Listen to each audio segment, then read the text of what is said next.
జై శ్రీమన్నారాయణ. జై శ్రీ మహాకాల భైరవ స్వామిని నమః. జై భవానీ. సమస్త భక్తులందరికీ కూడా చినమట్పల్లి శ్రీ మహాకాల భైరవ క్షేత్ర యూట్యూబ్ ఛానల్కి స్వాగతం. మీరు ఇంతవరకు మన ఛానల్ని సబ్స్క్రైబ్ చేయనట్టయితే వెంటనే సబ్స్క్రైబ్ చేసుకోండి, బెల్ ఐకాన్ని యాక్టివేట్ చేసుకోండి. దుర్గాదేవి యొక్క దీక్షా నియమాలు మరియు ఎప్పటి నుండి మనకు నవరాత్రోత్సవాలు కూడా మనకు ప్రారంభమవుతున్నాయి అనే విషయం గురించి తెలుసుకునడానికి మనం ఈ వీడియో చేయడం జరుగుతుంది. దీక్షలో చాలామంది కూడా నియమాలు తెలియక చిన్న చిన్న పొరపాట్లను చేస్తూ ఉన్నారు. అలాంటి పొరపాట్లు అనేవి మనం చేయకుండా ఉండడానికి ముఖ్యంగా ఈ వీడియో అనేది చేయడం జరుగుతుంది. మనలో చాలామంది భక్తులు కూడా భవానీ దీక్షలు తీసుకుంటూ ఉంటారు. దుర్గాదేవి నవరాత్రోత్సవాలు మనకు ఆశ్వీజ శుద్ధ పాడ్యం నుండి ప్రారంభమవుతూ ఉంటాయి. తేదీ 22 సెప్టెంబర్ 2025 సోమవారం నుండి మనకు ప్రారంభమవుతున్నాయి. ఈ నవరాత్రోత్సవాలను శరన్నవరాత్రోత్సవాలు అని కూడా అంటారు. ఎందుకంటారు అంటే శరదృతువులో వస్తుంటాయి కాబట్టి శరన్నవరాత్రోత్సవాలు అంటారు. భవానీ అని పలికితే చాలు మనను భవసాగరం నుండి ఆ అమ్మవారు కాపాడుతూ ఉంటుంది. ఈ నవరాత్రోత్సవాల్లో చాలామంది భక్తులు కూడా వారికి ఉన్నటువంటి కష్టాలు తీరడానికి మరియు కోరికలు నెరవేరడానికి భవానీ దీక్షలు అనేవి చేస్తూ ఉన్నారు. కానీ కొంతమందికి సరిగ్గా నియమాలు తెలియక పొరపాట్లు అనేవి జరుగుతున్నాయి.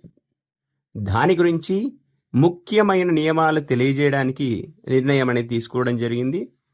మాలాధారణ చేసుకున్న వారు ఎలాంటి నియమాలు పాటించాలి అనే విషయం గురించి ఇప్పుడు తెలియజేయడం జరుగుతుంది. ముందుగా దీక్షకు ఎరుపు రంగు వస్త్రాలు అనేవి ధరించాలి. ముఖ్యంగా సాంప్రదాయ దుస్తులు, అమ్మవారికి సంబంధించిన ఎరుపు రంగు మాల మరియు అమ్మవారి ప్రతిరూపమైన బిల్ల అంటే లాకెట్ ధరించాలి. జపమాలకు రుద్రాక్షమాల ఉండాలి. జపమాల మరియు కంఠమాల దాని లోపల 108 పూసలు ఉండే విధంగా చూసుకోవాలి. శరీరం ఎల్లప్పుడూ శుభ్రంగా ఉండే విధంగా చూసుకోవాలి. ముఖ్యంగా మనశ్శుద్ధి లేనిది శారీరక శుద్ధి ఉన్నా కానీ ఎటువంటి ప్రయోజనము మనకు లేదు. మాలాధారణ తర్వాత గడ్డం తీసుకోవడం కానీ, కటింగ్ చేయడం కానీ, గోర్లు తీయడం కానీ, పదే పదే అద్దం చూసుకోవడం కానీ చెయ్యకూడదు. ఉదయం 4 గంటల వరకు నిద్రలేవాలి. స్నానాది కార్యక్రమాలన్నీ కూడా ముగించుకోవాలి. ఎక్కడైతే అమ్మవారిని స్థాపితం చేశారో అక్కడికి వెళ్ళి అక్కడ శుద్ధి చేసుకొని అమ్మవారి వద్ద దీపారాధన చేసుకొని మీకు మాల వేసినటువంటి గురువుగారు ఉపదేశించిన మంత్రం ఏదైతుందో అది ఆ అమ్మవారి సన్నిధానంలో దర్భాసనం వేసుకొని 108కి తక్కువ కాకుండా ఆ మంత్ర జపాన్ని ఆచరించాలి. అలాగే కూడా సంధ్య వేళలు కూడా స్నానమును ఆచరించి అమ్మవారిని దర్శించి దీపారాధన చేసుకొని జపాది కార్యక్రమాలనివి పూర్తి చేసుకోవాలి. పరస్త్రీ వ్యామోహం అనేది ఎట్టి పరిస్థితిలో ఉండకూడదు.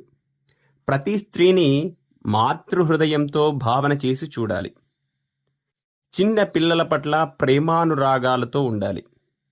పిల్లలను తిట్టడం కానీ, కొట్టడం కానీ, కోపానికి రావడం కానీ ఎట్టి పరిస్థితిలో చేయకూడదు. ఎందుకంటే మనకు అమ్మవారి అవతారంలో బాలా త్రిపుర సుందరి చిన్న పిల్లల రూపంలో అమ్మవారు మనకు దర్శనం అనేది ఇస్తూ ఉంటారు. ఎక్కువగా మాట్లాడకూడదు, మితంగా మాట్లాడాలి. కోపము దరిదాపుల్లో కూడా రానివ్వకూడదు.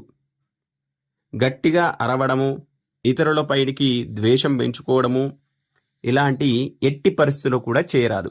ఇతరులు చేసేటువంటి అంటే మన స్వాముల్లో ఇంకొక స్వామి చేసేటువంటి పనిని చూసి ఆ స్వామి ఎలా చేస్తున్నాడు అలానే చెయ్యాలి కావచ్చు అని ఎప్పుడు కూడా అనుకోకూడదు.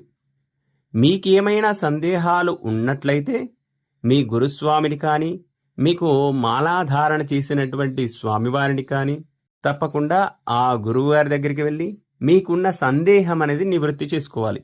అంతేకాని ఇతరులు చేసేటువంటి పనిని చూసి అలాగే చెయ్యాలి కావచ్చు అనుకోవడం తప్పు. ఇతరులను చూసి నవ్వడం కానీ, కామెంట్ చేయడం కానీ ఎట్టి పరిస్థితిలో చేయకూడదు. ముఖ్యంగా స్మార్ట్ ఫోన్ చూడడం, గేమ్స్ ఆడడం, షార్ట్స్ చూడడం, రీల్స్ చేయడం ఇటువంటి పనులు చేయకూడదు. అశ్లీల దృశ్యాలు చూడకూడదు. ఎప్పుడు కూడా అమ్మవారి నామస్మరణ, అమ్మవారి పైన ధ్యాస అనేది ఉంచాలి. పాదరక్షలు ధరించకూడదు. సాత్విక ఆహారం తీసుకోవాలి. టీ, కాఫీలు అనేవి తాగరాదు. పాలు త్రాగవచ్చు. మిత ఆహారం, సాత్విక ఆహారం తీసుకోవాలి. మిత ఆహారం అంటే మన శరీరం ఎంత ఆహారం అయితే తీసుకొని నిలబడగలదో అంతే ఆహారం తీసుకోవాలి. ఎక్కువగా ఆహారం తీసుకున్నట్లయితే మజ్జుతత్వము, సోమరితత్వము ఇవన్నీ కూడా వస్తుంటాయి. ఎక్కువగా అమ్మవారికి సంబంధించిన స్తోత్ర పారాయణం కానీ లేదా భక్తి గీతాలు వినడం కానీ పారాయణం చేయడం కానీ చేయాలి. అమ్మవారిని ఎక్కడైతే స్థాపితం చేశారో అక్కడ ఉదయం, సాయం సంధ్య వేళల్లో కూడా పూజాది కార్యక్రమాల్లో తప్పనిసరిగా పాల్గొనాలి. మరియు పీఠం వద్ద, అమ్మవారి పీఠం వద్ద పెట్టే ప్రసాదాల్ని ప్రసాదంగా మాత్రమే తీసుకోవాలి. అంటే ఎక్కువగా అతిగా తీసుకోరాదు అని అర్థం. పీఠంలో తప్పనిసరిగా అమ్మవారి సేవా కార్యక్రమాల్లో పాల్గొనాలి. ఎంతైతే మన సేవా కార్యక్రమాల్లో పాల్గొంటామో అంత మంచి ఫలితాలు అనేవి మనకు రావడం జరుగుతుంది. గుట్కాలు, తంబాకులు, సిగరెట్లు, మందు, ఇతరత్ర అలవాట్లు అనేవి కూడా పూర్తిగా నిషేధము. మద్య మాంసాదులు నిషేధము. నేలపైనే పడుకోవాలి. మెత్తటి పరుపులు కానీ దుప్పట్లు కానీ వేసుకొని ఎట్టి పరిస్థితిలో పడుకోరాదు. అనారోగ్య సమస్యలు ఉన్నటువంటి వారు చెక్కతోని చేసినటువంటి బల్లపైన పడుకోవచ్చు, కానీ దానిపైన పరుపులు కానీ దుప్పట్లు కానీ వేసుకొని పడుకోరాదు. ప్రతి వారిని అమ్మవారి నామంతోనే సంబోధించాలి. భవాని కానీ లేదా మాతా కానీ లేదా అమ్మ కానీ లేదా స్వామి అని సంబోధిస్తూ ఉండాలి. భజన సంకీర్తనలో తప్పనిసరిగా పాల్గొనాలి. అహంకారం ఎట్టి పరిస్థితిలో పనిచేయదు. అంతా నాకే తెలుసు అని ఎట్టి పరిస్థితిలో కూడా అనుకోరాదు. ఎవరిని చిన్న చూపు చూడకూడదు. ఇక ఆహార విషయాలకు వచ్చేస్తే ముందుగా చెప్పినట్టు సాత్విక ఆహారం తీసుకోవాలి. భోజనం మధ్యాహ్నం 12 గంటల నుండి మొదలుకొని మధ్యాహ్నం 2 గంటల వరకు చేయవచ్చు. ఒకవేళ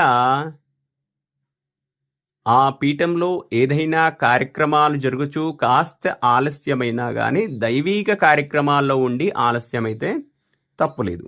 మరలా సాయంకాల సమయంలో 8 తర్వాత అల్పాహారం అంటే పాలు కానీ పండ్లు కానీ తేలికగా అరిగేటువంటి ఆహారం అనేది మితంగా తీసుకోవాలి. ఉదయం టిఫిన్లు చేయకూడదు ఎట్టి పరిస్థితుల్లో కూడా. అనారోగ్య సమస్యలతో ఉన్నటువంటి వారు అంటే దీర్ఘకాలిక అనారోగ్య సమస్యలు, బీపీలు కానీ షుగర్లు కానీ ఇతరత్ర అనారోగ్య సమస్యలు ఉన్నవారు పాలు, పండ్లు తీసుకోవచ్చు. వారికి ఎటువంటి తప్పు లేదు. అది కూడా మితంగా తీసుకోవాలి. ఇవి ఈ అమ్మవారి దీక్షలో ఉండేటువంటి ముఖ్యమైన నియమాలు. ఇవి తెలుసుకోండి. అమ్మవారి యొక్క నియమాలు శ్రద్ధగా పాటించండి. అమ్మవారి యొక్క అత్యున్నతమైన శుభ ఫలితాలను శీఘ్రాతి శీఘ్రంగా స్వీకరించండి. అందరికీ అర్థమైందని భావిస్తూ జై శ్రీమన్నారాయణ.